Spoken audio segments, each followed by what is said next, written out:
welcome back to another episode of the new Slappin Kpop podcast. I'm Sammi, and here with me today is Kayla. Hello. And we're bringing back a series we started last year of evil PowerPoints about shows we greatly dislike. Yep. It's about time for another one. And the thing is, Kayla and I have a habit of not watching good shows together. I know, we watch, almost exclusively bad shows together. We really do, and it's mainly, I don't know why. These two were entirely on accident because we didn't start out, We didn't start them with the anticipation that they were gonna be bad. We actively started them with the anticipation of maybe they'd be good, or at least so bad it's good. Right. So, and then they both turned bad. So as a preface, in August we're doing our BL month, which is 2 episodes, but it's gonna be great. And I have decided, I've been trying to keep up with as many currently airing BLs as I possibly can, considering the fact that I'm currently watching Cupid's Last Wish, Cutie Pie, Kin Poor, Secret Crush on You, and Star and Sky. And I've also been, while attempting to watch as many other ones as I can. So these are 2 from this year that I was like, I should watch these. These seem like they're going to be at least notable to talk about. Yes. Turns out, no, they're not. They're not. They're not notable in any capacity except that they're bad. Yep. But somehow, because they were... Well, the first one... So the 2 shows are Tinted with You, the Korean BL starring June from Ace. Yep. And the Filipino BL, Rainbow Prince. Yes. Now, for background... 2 for 1 special on the BLs today. Yes, because they're both short. One of them much shorter than the other one. Yes. One of these was like a really bad couple of hours, and the other one was like a really long and painful, drawn-out 10-week experience. It was. So one of them was like an hour and a half, because Tinted with You is a Korean BL. Episodes are about 15 minutes each. Yeah. And there's only about 8 of them. And we were like, oh, it's June from Ace. You know June from... We both know June from Ace. Let's try it out. And I wanted to watch it. And I assumed it would be decent because, I mean, we're coming right off of around the same time you had stuff like Mr. Heart and Where Your Eyes Linger and To My Star. And a bunch of those very short BLs Korea does are oftentimes very good. Mm-hmm. This Not this one. This was the... It's this one, and I've seen Kissable Lips. I don't like Kissable Lips. Some people do. Whatever. But this and Kissable Lips are the only 2 ones that I've actively hated. It's a bad time. And then Rainbow Prince, I do follow the BL/drama, Asian drama TikTok oftentimes, and I saw someone react to the first episode of this show, and I was like, what the fuck is this? Mm-hmm. Alright, I'm intrigued. And then I watched the first episode and was like, Kayla, I need you to see this because it's insane. The first episode is enough of like a fever dream that after you see it, you're just like, this is gonna be really bad, but it's gonna be fun. But and after that point, it gets a lot less fun and just really bad. Devolves. Yeah. It devolves. And then by the time we were on episode... The show is only about 10 episodes. By the time we get to around to episode 5, we're like, this is the point of no return. If we keep going... Yeah. We finish, and if we stop now, we stop. We made, I think, the active decision to keep going just to see what would happen. Because it was so bad, and we were so far in, it's just like, let's just see where it goes. And luckily, we were in it together, where it was like, I mean, we could just... Every week we had to get together, put aside an hour, watch a horrible episode of Rainbow Prince, and then do it again the next week. We did at one point leave 2 episodes. That was a mistake. And big mistake to get through 2 at one time. It made us want never to, again. We couldn't do it. We had to set it. It was like the Penthouse. Like, we had to actively set aside, time to do it. Penthouse and Imitation we were both watching as they were airing. It was like if we missed a week and had to do 2 at once, it was like a horrible experience. Oh god, it was terrible. But this one, it was sort of a similar thing. So, we're going to talk about, each of them has their own section. We're not going to talk about them at the same time. Right, because they're very different shows. Yep. So, let's just get into, we're going to start with Tinted with You. We watched it first, and it's actively shorter. A lot shorter, so we're just going to get it out of the way first. So, the plot of Rainbow Prince is that June was isekai'd into Tinted with You. Tinted with You. Fine. the plot of Tinted with You is that June was isekai'd into a painting. Yep. June's like a college student, I think. That's the age I think he's making him. And I think high school student? No, he's a high school student. High school senior? About to go in, yeah, he's about to go into college, and he wants to study art. So he goes to, like, this little cafe that has, like, 5 paintings in it. Yeah. And then he looks at this painting. Then he gets isekai'd into the painting. Active question that never gets answered. Is he isekai'd into the past? Is this time travel? Or is this a fictional just a painting painting? Universe? Is it just a painting? Because you do see the fact that he cannot... Because the painting's, like, not of, a house or a person of any kind. It's just of a landscape. And it's a landscape, and it's got like 3 vague dots of people in the landscape. Yeah, and the other thing is that he can't leave the landscape borders. Like, if he were to get they're like invisible walled off. Yeah, he can't go anywhere. So he is stuck within the boundaries of the painting. So which makes me think that this is a fictional universe, but I don't know. I don't care enough. It's too much to think about. He was isekai'd. Why are we bringing this concept into dramas? It's a concept that I don't even like in anime, and I don't want to see it in my K-dramas either. I don't want to... It's too much. And the other thing with it also being super... It's maybe one of the lowest budget shows I've ever seen, considering the fact that the entire cast is 5 people. It's 5 people total. There's really only 3 people in, like, a good 90% of it. Yeah. So June gets isekai'd. He's in the painting, and he meets, like, a prince and his guard who've had to run from a castle because his brother killed his dad. It was a lot. There's a lot of off-screen shit that happened. None of it affects anything because now they're just, like, holed up in this house, and it becomes your typical love triangle of June and the prince fall in love with a jealous guard man there. Sure. And then also the other 2 people are a magical older lady who appears in the painting to tell June, hey, you've been isekai'd. Yep. And also is the owner of the cafe that he was isekai'd from. Sure. I believe? Sure.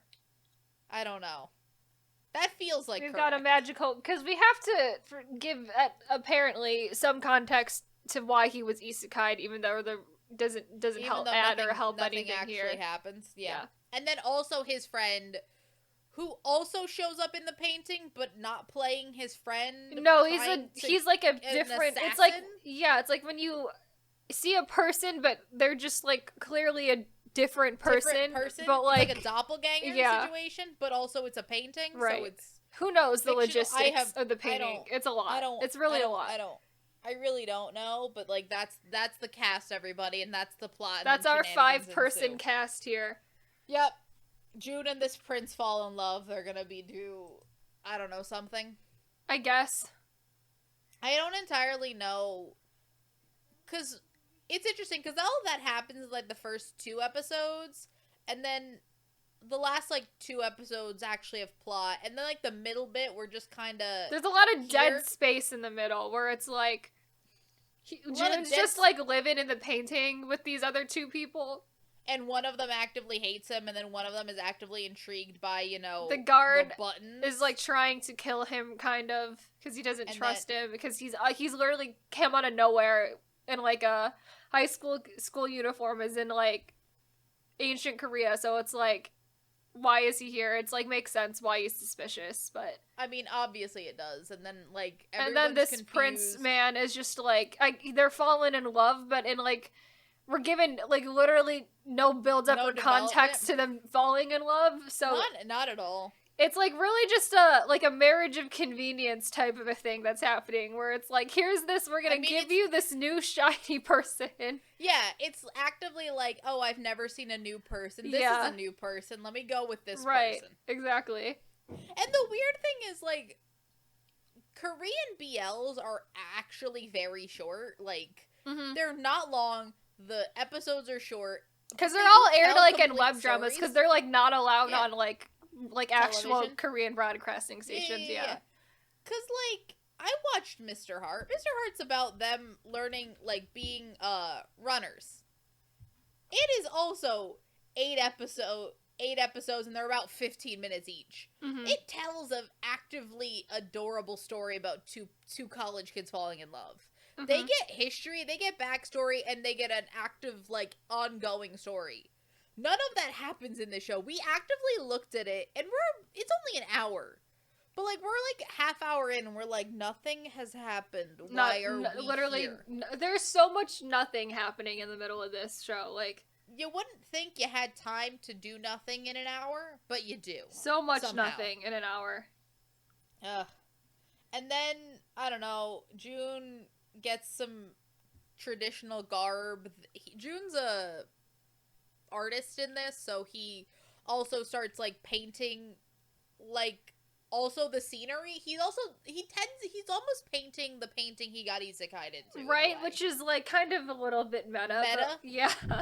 It's weird. I don't know. Or it's like, I think it's almost implied the fact that he is the actual artist of this painting for some reason, and he has to, like, finish it or some shit in order to get out of the painting. Like, I don't know.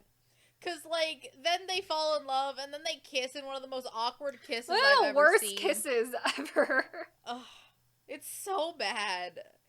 You know, we're in, like, I want to say, like, a renaissance of BL, of, like, there's, like, actively good BLs with, like, chemistry and, like, plot. Right. Like, we're in the time where I'm in, like, Kin Porsche is airing right now, shit like that, like, good stories with, like, like, good actors and everything else, good plots. And here I am settling for this. For Tinted with You, where it's for like Tinted with You?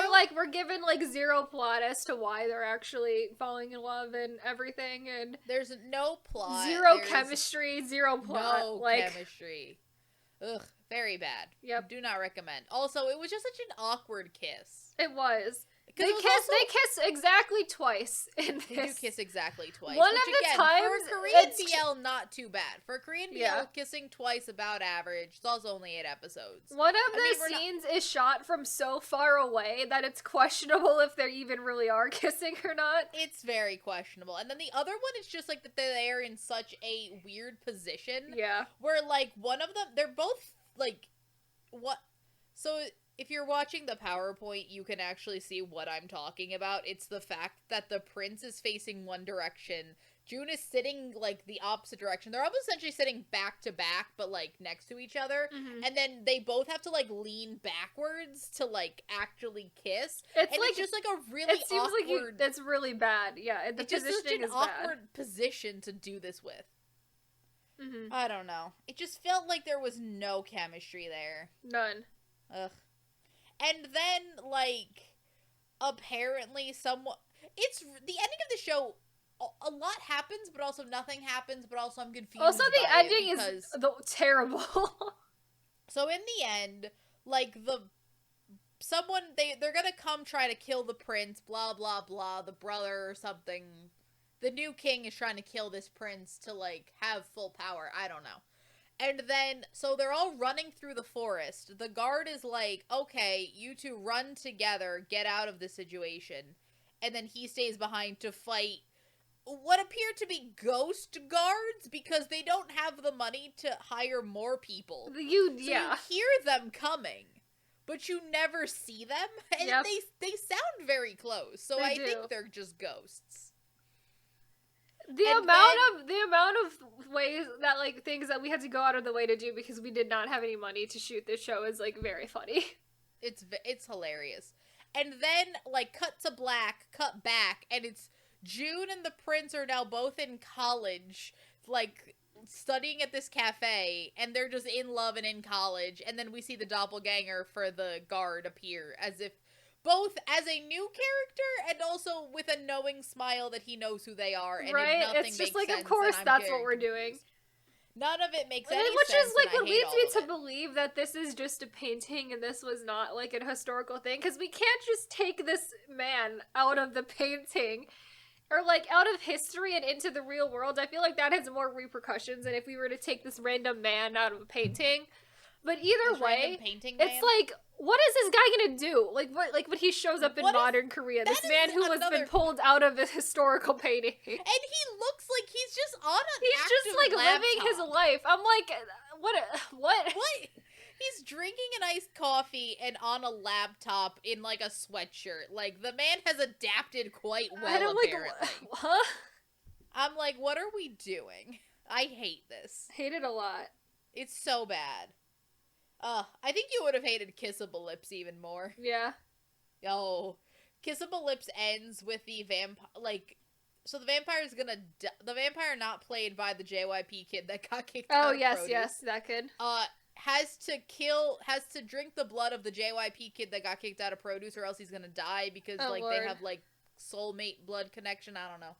And then, he's like, I could probably drink the blood without killing him. And I'm like, great! It'd be one thing if the show told me that he would have had to kill him. Then the ending makes more sense, because he's like, yeah, I can't risk him, I'm just gonna go and die. Right. And then he just goes and dies. And I'm like, why didn't you just tell me that if he does this, he kills him? Why did you make there be a plausible deniability of maybe I won't kill him? Right. It makes no sense, and I hated it too. But this is not an evil PowerPoint on why I also hated Kissable Lips. Kayla hasn't had to sit through that. I haven't. Because I don't really need to go out of my way to watch even more bad shows at this point in my life. No, because we do enough of that for content alone. So we do. It's like my entire life has just become consuming like bad content to make like mediocre content on the bad content. Fair. As is also watching 4 versions of Boys Over Flowers. Yeah, that's also a time I'm having right now. One of those was good. Always listen. It's 1 out of 4. It's like 1.5 out of 4. Fair. Also, I am actively trying to recommend good shows to Kayla. Mm-hmm. Like, I am trying to get her to also watch good BLs to counteract these 2 really bad ones we've watched together now. I'm trying.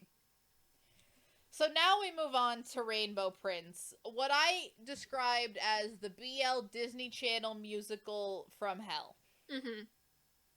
I think that's a perfect I think that's exactly what this show is, really. That is exactly what it is. You can tell it's very much trying to be Disney Channel original movie, kind of / Glee, with how stupid the plot gets. Yeah, it does have like a Glee-esque plot happening. But like season 6 of Glee, not we've really lost the plot at that point. Season 6 Glee. Yep. I mean, just can we just take a second and look at this poster and like see how many things are going on with just the poster of this drama? How many people are here? There are people on here I don't know who they are. I don't know. 24 people plus a dog on this poster. 24 people plus the best character, the dog. And a bunch of rabbits in the corner and a tank. Oh shit, there are rabbits. The rabbits don't make any sense. I don't know. I don't remember there being rabbits in this show. I don't think there are rabbits in the show. There's also Neither is there a tank at any point in the show. Not at all. But like, you just see like one of them is the princess side, which again, there are active people in here. I don't know who they are. For example, that long-haired man, I don't know who that is. Who is that? I don't know. That's not a person I know. The man right above the evil man, our main villain, I don't know who that is. Don't know. I don't know who really most of the people on that side of the poster are. I know a bunch of them. I also don't know who half of these bellhops are on the right. No, because they're like there, but they don't do anything important. Who's the bald one? I don't remember any of these. Most of these people, I'm just like, who are you? I don't know. Also, the fact that I just realized that that's Kevin, but looks nothing like Kevin. It doesn't look like Kevin in the slightest. Not at all. I assume that's Kevin. I'm gonna assume that's Kevin, because I don't know who that is if it's not Kevin. Otherwise. I don't know. This show is just too many characters, the plot. It's too many people. There's too many characters, and they're trying to force us to care about too many of them. All of them. Yeah. There are plots of, like, because you have our main couple of Zayn and Mikey. The problem is they have all these, like, side couples of, like, I think, of fucking, I don't remember half the character names of, like, Ken and Malik and, what the fuck else is his name? Marcus and Ryan. Marcus and Malik might as well be the same. Marcus and Malik might as well be the same person. I actively don't know who either of them are. I don't know which one is which, and I don't know what the plot is, because Marcus is the guard that ends up in prison, but I don't know who Malik is. I think that's his cousin or some shit. Like, yeah, is that the guy that's dancing in our fun montage later on? I don't know. Is that Malik? I don't think so. I think that's a random guy. Like, I don't know. I think that might be Malik. To be honest, we don't know who half these people are. This was such a hot mess of a show. It's like, I try to think about specifics and I just can't. Like, it's not, they're not there. So, before we get into the plot of this show, we want to talk about how we get age ratings before every episode. We do. Did you get age ratings? None of them seem to matter, because I don't know what made one of them R-rated. Yeah, because randomly in the middle, one episode came up as R-rated, and I was like, what goes on in this episode that requires it to be rated R? And I couldn't tell you, because that episode was not any different than any other episode that was happening. I actively don't know, and it seemed even more chaste because, like, we were waiting for something terrible to happen. Right, and also it's because so much of it was rated G, and I was like, I don't necessarily know if throwing a military coup is something that should be rated G, but okay. Sure. And then one of the episodes was rated PG-13. I think it was, like, the second to last episode, and I'm like, what about this is PG-13? What are we doing? It doesn't follow any type of logic. It doesn't help either, because it also doesn't say why it's been rated that, so you don't know what content has made it rated PG-13 or R, so. Yeah. Because, for example, a lot of, I compare this to, GMM TV shows have to put, a rating before them, where it's just this female voice talking about this show is rated blank. And it's just the general show rating that I think that they have to put before every TV show. And usually it's like 13 plus, 18 plus, whatever. And that's just what's in front of it. And it's actually a big meme. But for the most part, that's fine. Like, it's just explaining, like, this is the rating of the show. This is why it's rated that. Mm-hmm. This seems to be, like, no rhyme or reason to any of it. Also, before anyone comments, yes, it does say in that G1, I took these screenshots directly from the show. It does say this trailer has been rated G for general audiences before the episode of the show. Yes. That is what it's put there. Which makes me believe, like, is this some type of joke that I don't get? Is it a joke? Also, the thing that they're trying to sell you in the second half of the episode is Fun Chow rice mix. It looks a little bit like Lucky Charms from a distance, if you don't know what it is. Also, it's not even the rice. It is the mix you put in rice. Yep. It's like the freeze-dried vegetables you put in the rice. Yes. Not the you still need to provide your own rice. Yes, yes. So that's the ad here. Mm-hmm. So shall we get into the plot? What little plot there is, sure. I mean, the plot is that we have Zayn, a prince who was ostracized from a military coup. Yep. So he has to go on the run after his dad dies. And then Mikey, whose mom is the manager of a hotel. Sure. And they fall in love, even though I think they have they have less chemistry than June and the prince do, to be honest. I don't know. This is another one of those, like, marriage of convenience type situations happening. You're here, I'm here, let's do it. Yep. Now, here's the thing. The first episode, we haven't even mentioned, this show is a musical. This is a musical, this show. Disney Channel musical from We're hell. not kidding. And Glee. It's a musical. It is a musical. Like, there are songs. There's at least 1 to 2 songs per episode. Mm-hmm. Sometimes 3, if you're lucky. Yeah. Lucky? Unlucky. Other thing, so here, we start off with, great, there's been a military coup. That's ridiculous. Yes. Mind you, that the Zayn and all of that storyline taking place in the fictional country of Zerbania. Yep. They only speak English. Yes. So there is half of the show is just in English. There's a good portion of the show that's just in English. Yes. Yes. Anytime that they're talking to our main male, to Zayn, they're talking in English. Mm-hmm. That's insane to me. Yep. It's all we're gonna get to it later, but Zerbania as a fictional country is very confusing. I don't understand it. But so we start out. The first episode's kind of fun. Like we get a kind of fun opening number.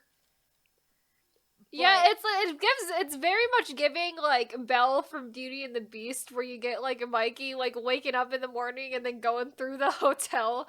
And, like, and the outer perimeter, and, like, yeah, saying hello and going through his, like, daily jobs type stuff. Yeah, because he, like, works as a, like a tour guide? Yeah. Around, like, spots in, like, the Philippines, in, like, Manila. Yep. So, I don't know. It kind of sounds so ridiculous it would be fun, because it's very over the top. Very much so. That's at least a very fun musical number to open it up with. Like, that's probably also the best one that happens in the entire show. Yeah. So, we're kind of just going to go on topics, not so much go on the plot. Because the plot is all over the place. Essentially, like, we're just going to tell you the plot is, like, Zayn is in the Philippines, like, escaping a military coup. Evil uncle is back in Zerbania throwing a military coup. And then while Zayn is here, he's fallen in love with Mikey. And then eventually at the end, we circle back to the military coup and the evil uncle. Eventually, in like the last episode, we get to the military coup. But we'll get and there we resolve that. But it's like, that's really all there is to the plot, so. And it's that for 10 weeks. Yep. So, let's start with the good.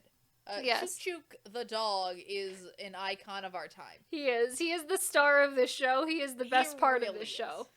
So, Zayn has left Zerbania with his dog, Chook. I want to point out, if you go back to a poster of this, it has 80,000 people's names, and then also Chook on it, which implies that this... That's his real name? The actor dog's name is Chook. Which, honestly, if that's a great name. Well, you should just keep that. It is very cute. I love him. This dog is, for, I think the first, 6 or 7 episodes only pictured as being in a stroller. The dog is a royal dog, so he gets carted around in a stroller of some type most of the time. In a super fancy royal stroller with a canopy and some shit. Sometimes it's a baby stroller, you know. Sometimes someone is just carrying him. It's And then around episode 6 or 7, they actually do show the dog walking. I'm like, oh, the dog can walk. Good to know. It was very questionable whether or not the dog could walk, just given the amount of time it was getting pushed around in a stroller. We questioned if the dog could actually walk on his own. We're like, is he okay? Is that dog fine? Yep. He's amazing. He gets a full song. Yep. About how much they love this dog, and honestly, I Deserved. Love him. Deserved. Best character in the show. Yep. So now we go on to questionable. Because that's our high point of the show is Chook the dog. We're done with the good now. Moving on. So this is a random side plot that I have no idea where to put. It's not even a side plot. It's not even a side plot. They're just a running group of characters that are around the entire time, but adding absolutely nothing. Nothing. So Mikey has this group has friends who are drag queens. For no reason. No reason? Also, really bad drag queens. Not great drag queens. They look fine, but their lip syncing is really bad. Yeah. It's just so... Their dancing's off. It's all just so questionable as to what they're here to add to anything. Again, I love drag queen. Drag is great. I think most shows would be improved by just adding a fun group of drag because queens. Episode 1, do you think this is gonna be a really fun addition to the plot? Yeah. And they're gonna do some fun musical number. It's a musical. They could have some fun musical numbers. They could just be there to be fun. They don't get so much side plots in this. They don't get one. No. They do not get a side They plot. just kind of exist and, like, are around for a lot of random events that add nothing to the plot, so it's like, what's the point? What are we doing here? They get 2 songs. One of them is a performance at the club, and then the other one happens at, like, Mikey's and his twin sister, we'll get to his twin sister's, birthday party. And that's really it. They get, and what's, like, a really weird, like, opera ballad song as well, one of them. She does. And so I'm like, and it's like, this is also not the song I would think that to give them either, but it was very bizarre. Like, the first time you see them, you're like, oh, this is gonna be fun. But my thing with it was, like, we already have so many characters. Yeah. I would either want them to get a subplot to justify why they're here. Right. Or just cut them because I'm already so confused by the amount of people here. Yeah. Cut them and we'll be better off. Because I can see a version of this where, in a fun way, they're just kind of, like, the fun sidekicks for Mikey, because Zayn has all these weird other things going on, but if they're just, like, they're helping, a lot of fun. Helping with, like, plots and shit, but, like, they're not doing that. Like, they're just around and not doing anything. Yeah. So, it's interesting because, we'll get to him, but Mikey has a weird cheating ex-boyfriend named Kevin. Mm-hmm. Of course he's named Kevin. Mm-hmm. We just kept yelling at Kevin this entire show, and it was the best It's part very of our easy watch. to be. It's so easy to yell at Kevin, because Kevin sucks. Yep. But, like, if they, Kevin is always going after Mikey. Mikey is dealing with Kevin by himself. Yep. Make them a part of that story. If they could, like, just be on, like, Kevin patrol and just, like, keeping him occupied or something. Yeah, something. Like, that's, like, it's not a great plot for them. It's something. It's more than they're doing it's more right than they're now. doing now. They're just sort of there as background characters. Yep. And they're always there because they go on the beach episode. Yes, there's a beach episode of this show. It's full anime. They're at the birthday parties. They are at, like, all this other stuff. Mm-hmm. They're, like, the inciting incident of why Zayn and Mikey, like, re-meet. No, they meet at the cafe thing first. But, like, I don't know. They bring them together a few times. Right. But that's really it. But they're not doing a great job at it. Yeah. Yeah. I don't know. So then we get to the weird other subplot of Mr. Wang and the white lady. Yeah, For some reason, Zayn has a few bodyguards that came with him from Zerbania. It's like this Filipino man who, like, does know a bunch of people in the Philippines, so that's why they are in the Philippines. Yes. And this white lady who has an accent of some sort. I'm assuming some sort of Eastern European Russian. It's very kind of Russian, thing. Yeah. I don't know where she's from exactly, but it's happening. Supposedly Zerbania. Wherever Zerbania is. We'll get also, to that. her and the other guy are supposed to be passing for siblings. I think it's implied she's adopted. Yeah. Because I don't know anymore. Who knows? It's very funny because I have the My Drama list open. She's not even credited. She's like one of the at least more important side characters in the show too. She really is, but she's not even credited. I think because maybe she doesn't do a lot of Filipino dramas. Yeah. I don't know, but she's not even credited. Sad on here. But so Kevin again. Oh we're back to Kevin. We're back to Kevin. So Kevin has a mobster uncle who apparently figures out Zayn's identity, but apparently doesn't say anything because Mikey doesn't know. No. Mikey is there Mikey's kept in the dark for a very long time. But his uncle, Mr. Wang, kidnaps Zayn, and then they have to go get him. And when they get him, he meets the blonde Russian lady, and is like, oh, well, if she goes on a date with me, I'll keep all your secrets. And I'm like, what's happening? What are we doing? What? And that's a subplot that keeps going. He comes back a few times. He comes back constantly.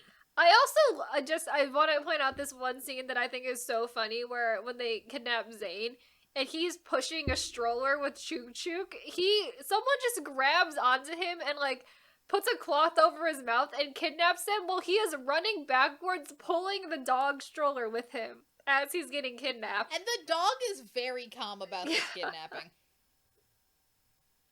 Ugh, it's... But it seems like one of the least effective ways to kidnap a person. Also, it was just very funny that they decided the dog is gonna come as well. Mm-hmm. I hate it so much. And that's one of the subplots that keeps going. Yep. But to be honest, Mr. Wang is not our true antagonist. No. Our true antagonist is Zane's uncle, Zafar. Yes. Yes. This Disney villain, evil uncle. He has... If you are only listening to this podcast, I need you to go... Yeah, and if you need to see one slide in this entire PowerPoint, like, this is the one. Because there's no screenshots of this anywhere. No one has given a shit about this show. Mm-hmm. I had to go find all of this. And this was the most fun I had. I kept going. I only wanted to get, like, one or two. And then I got to his villain song. Because of course he gets a villain song in this musical. We have 8 episodes. Of course, we're gonna get to some of the worst songs. Yep. And just make note of them. Trust me, if other people got songs, I mean, it's a bad song, but at least we can have fun with it. Like, none of the songs were good. The man is just dancing and living his best life. This man is having such a fun time singing his Disney villain song. Like, I think this is the only man that knows what show he is in. Yes. He knows what show this is. He knows that this show is very stupid. The longer I look at this slide, the just more things I find about it with this, like, his, like, sidekick boy in the background. That might be Malik. Yeah. 50-50 on whether or not that is Malik. We don't know. A lot of the men in the show look the same. Yeah, also have very similar names and also are not given enough time for us to even remember who they are. So not at all. Not at all. But yes, this man thriving in this environment. Also, it's implied, like, he killed his brother, he killed the king, blah, blah, blah, whatever. But then it's the fact of, like, he does a military coup because he says Zane is not well enough to rule, part of which is homophobia, but also Zane kind of sucks. Zane also would be very bad at ruling Zerbania. We'll get to it at the end, because he does actively show that maybe his uncle was right. Yep. At the end, because, like, he makes some choices, and it's very... Because in the end, obviously the military coup's over, he gets crowned king, and then immediately leaves with Mikey to go on a plane, to go on, like, I don't know, a vacation. I'm like, you just became king. It seems like he's gonna, like, go back to the Philippines, and I'm like, you can't be just living in the Philippines when you... are ruling a country now. Because also, it isn't like he's the king of England where this is an honorary position. No, he seems like he's the actual, like, this is, I got very much Lion King vibes where it's like, he's very much Simba and his father was Mufasa. It's like everything that, like, touches is our domain bullshit. Right, exactly. And I'm like, so you just left again. You didn't learn shit! Nope. Oh my god. It's also, like, Zerbania as a country is also, giving a lot of, like, Genovia from, like, the Princess Diaries a little bit. But, like, it's giving Genovia in that it is a mishmash of 80,000 cultures. Yes, it's just, like, a bunch of different countries that you can't place where it's supposed to be. Because while Genovia is definitely somewhere in Europe, maybe around Germany and France, maybe it's, like, I don't know, around there, Zerbania, we kind of compared it to, like, Kazakhstan. I've literally no idea where this country is supposed to be.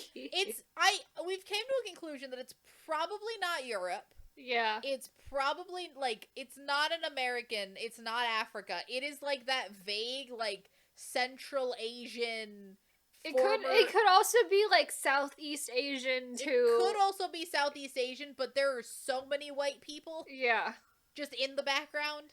So it's like Kazakhstan is, like, probably the best, like, around that area is, like, the best bet here. That's where we went with it. We went because also nothing of it implies that it is an island. Yeah. So I just assumed landlocked.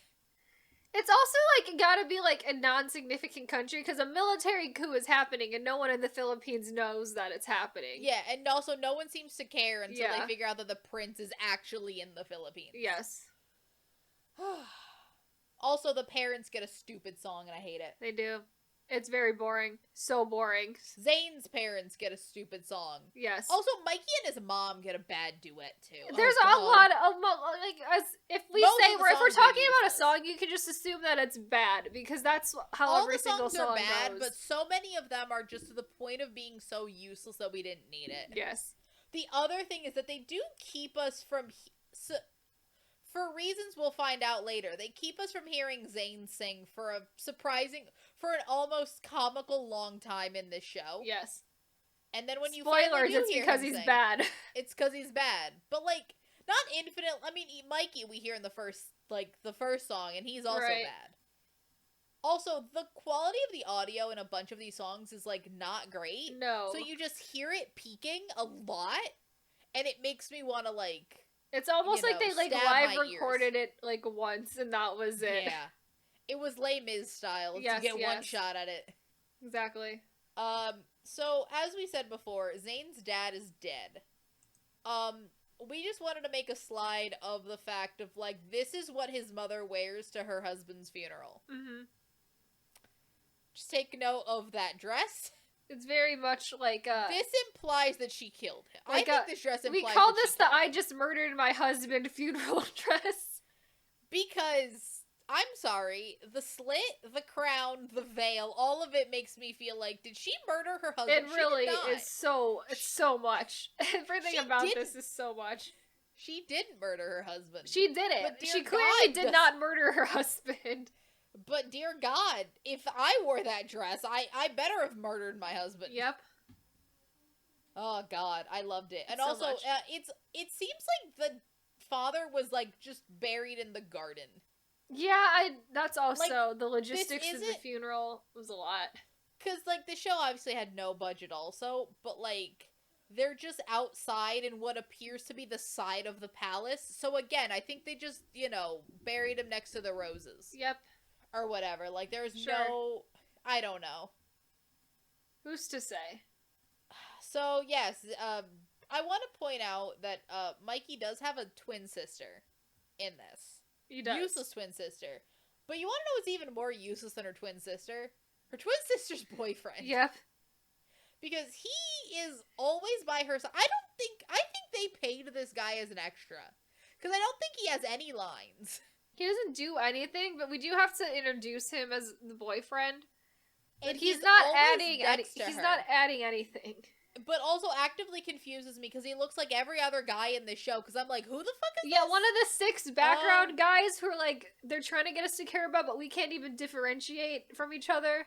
He also looks the same as Malik and Ken and Ryan and Kevin and Marcus and all of those guys that are apparently important but not at all important. Not at all. Not at all. So like he's also here. And I just want to point out that they just cannot just keep introducing more people that don't matter. Yep. There's no reason for that his sister needs a boyfriend. No. There's really no reason for him to have a sister to begin with, to be honest. No, the sister's pointless. Because like everything that happens could have just happened to him by himself. Yep. And he has friends. So I think our next couple slides are for the infamous beach episode. Yes, because we do get a beach episode, because of course we get a beach episode. Yep. I think we get 2 beach episodes, because one of them is the lead up to the beach and like half the beach.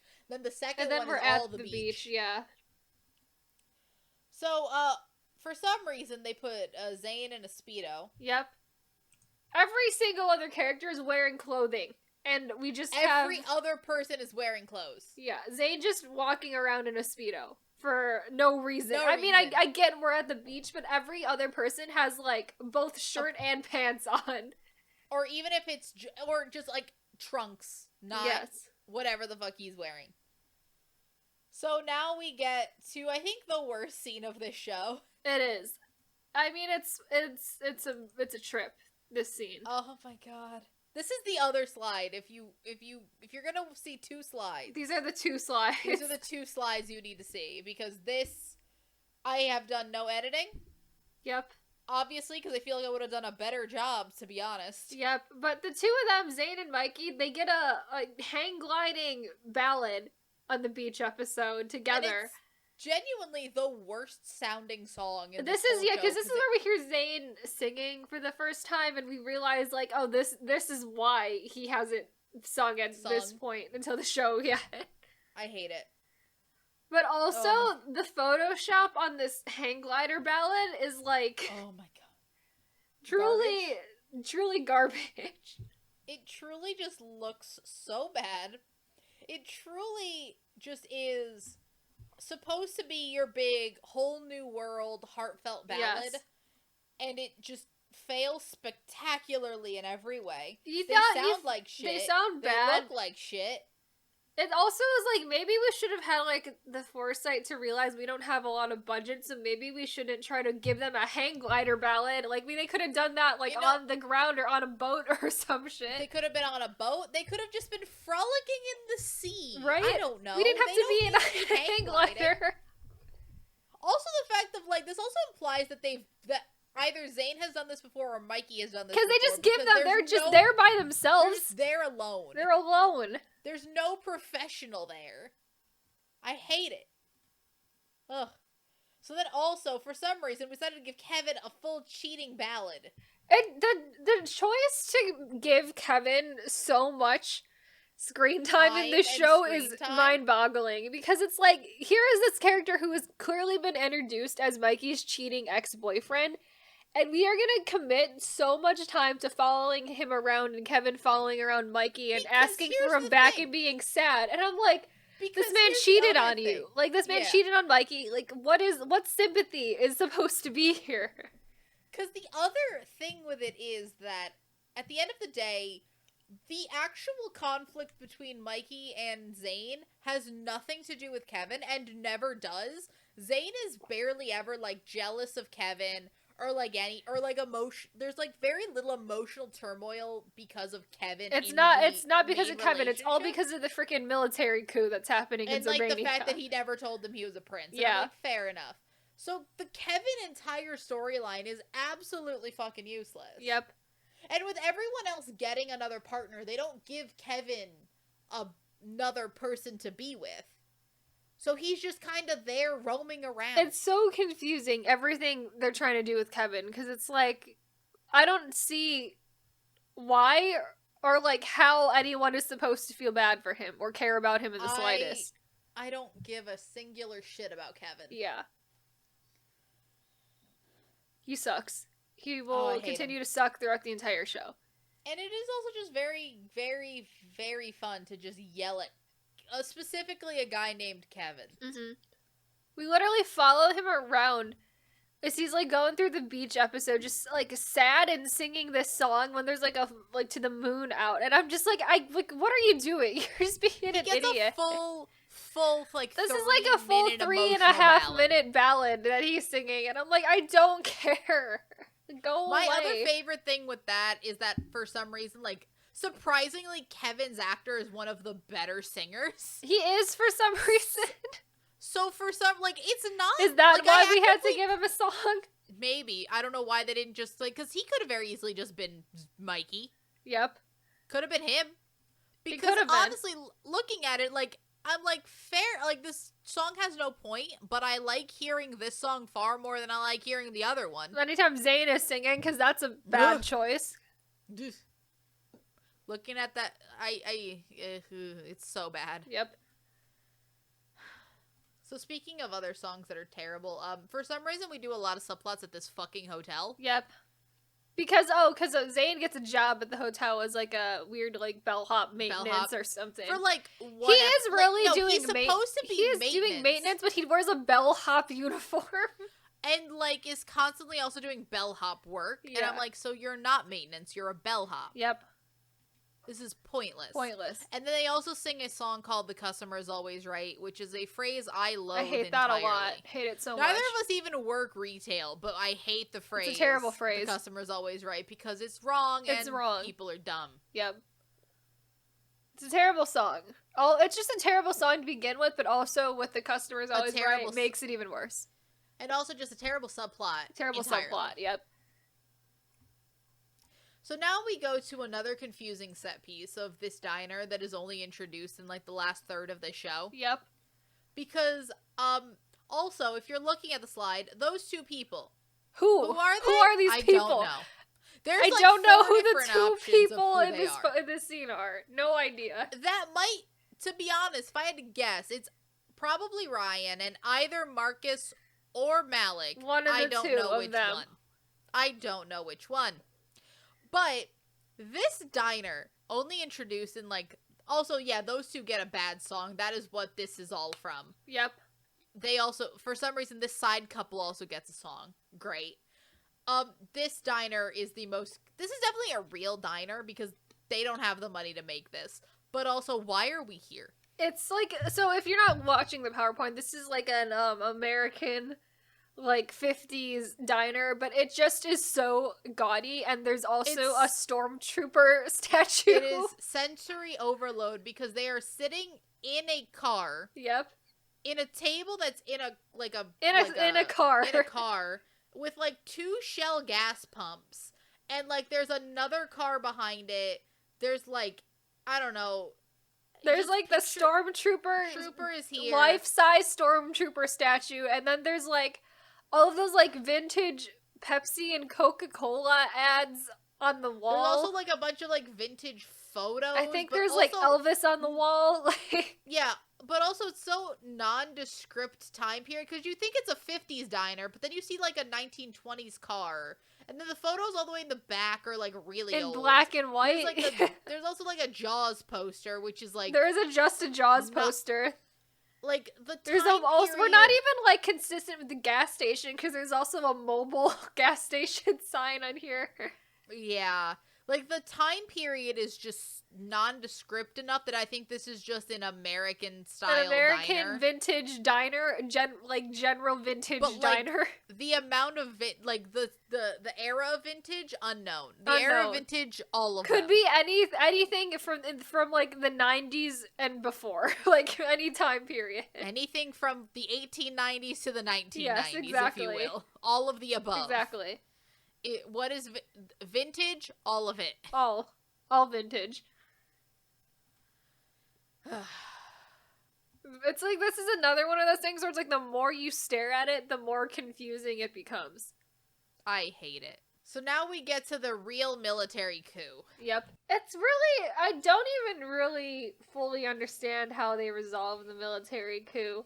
Essentially, evil uncle tells Zayn, he's like, we're gonna do a television broadcast and you're gonna tell everybody that you're gonna give the throne to me. Because at some point, it gets out that Zayn is in the Philippines. For some reason, and has a boyfriend. Happens. And then also, they kidnap Mikey for some reason, even though Zayn is already in Zerbania. Yep. Then the military coup ends very abruptly when the military just decides, no, we're not gonna follow the evil uncle. Yes. What? I don't, because Zayn attempts to on this live television broadcast, he decides to not to give the throne to his uncle, which is like, sure, but also the military just decides they don't want to be having a military coup anymore, and then they give the throne back to Zayn, and then the evil uncle goes to prison, and it's like, okay, cool, I guess that's one way to resolve that. And then it's over, and ta-da. Ta-da. And then they go on a weird trip, and once Zayn is officially in charge of Zerbania, he just up and leaves as fast as possible. Maybe Uncle was right.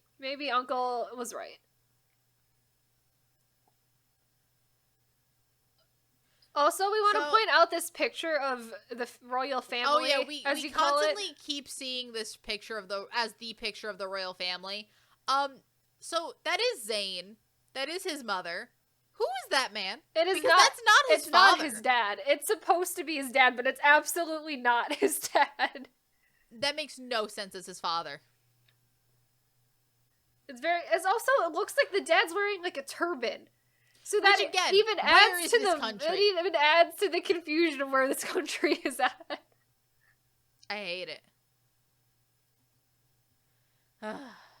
So As we do in every single evil PowerPoint, we give our best couple award. Best couple award. We we constantly have a best couple. I mean, in our first episode was what, Vincenzo? Yeah, it was. We gave it to Song Joong-ki and his gay lover, his fake gay boyfriend. His fake gay boyfriend for one episode. In the Penthouse 3, we gave it to Runa and Better Twin, the actual couple. We did. Did we have another evil PowerPoint? Imitation, we gave it to our comedy duo. Oh, our comedy duo, of course. Yep. So, the best couple from Tinted with You. Yes. And Rainbow Prince. Is. Yep. Kayla, would you like? Yeah, so our best couple award is gonna go to, I actually don't know these character names, but it's the kid from Dong His and then Park So-ham from Samantha Garer are gonna win best couple. Woo! Congratulations. Jung Jae-young and Chu Sung-woo from Samantha Garer is our best couple. Yep. Surprise, everybody. Kayla and I have seen a good show together. Yeah, we have seen a good BL together. And it was Samantha Garer. We watched Samantha Garer maybe, like, right after it had finished. It was like a week or so after Rainbow Prince. A week or so after Rainbow Prince, it had finished, and I'm like, Kayla, this is actually really good. Mm-hmm. You know, and also Kayla's a fan of K&K, so like we watched it together, and it was amazing, and we loved it, and they're adorable. Yep, they are the best couple. They're so cute. This was such a good show. It's adorable. I loved it so much. This show single-handedly revived Dong His career as a group. Single-handedly, and I loved everything. It's like they just had a comeback. They just were over like 100K album sales, where they were in like the 1,000 to 2,000 album sales range before, and it's like insane what that show did for them. It times their album sales by like 100. It's insane. It's absolutely insane. I'm so happy. And honestly, if anyone. Samantha Garer is one of the most popular Korean BLs of this year. Mm-hmm. I mean, it single-handedly also put my faith back into idol actors doing BLs. Yes, because we got two idol actors as both male leads here, and they were both good. And they did so good. Yeah. They're thriving. So Samantha Garer is about two computer science majors who get off on the wrong foot. It's an enemies to lovers, and they're trying to make a video game together, and it's the cutest thing I've ever seen. Very cute. So cute. Oh my god. I loved it so much. Park So-ham gonna win a second place in K-drama Survivor. That episode will be out by this time. Yeah. If you haven't seen K-drama Survivor, he's in that. Yep. Oh, I loved it so much. They're so cute. They're adorable. Highly recommend. We're gonna end off this PowerPoint with the watch Samantha Garer instead. And here's the thing.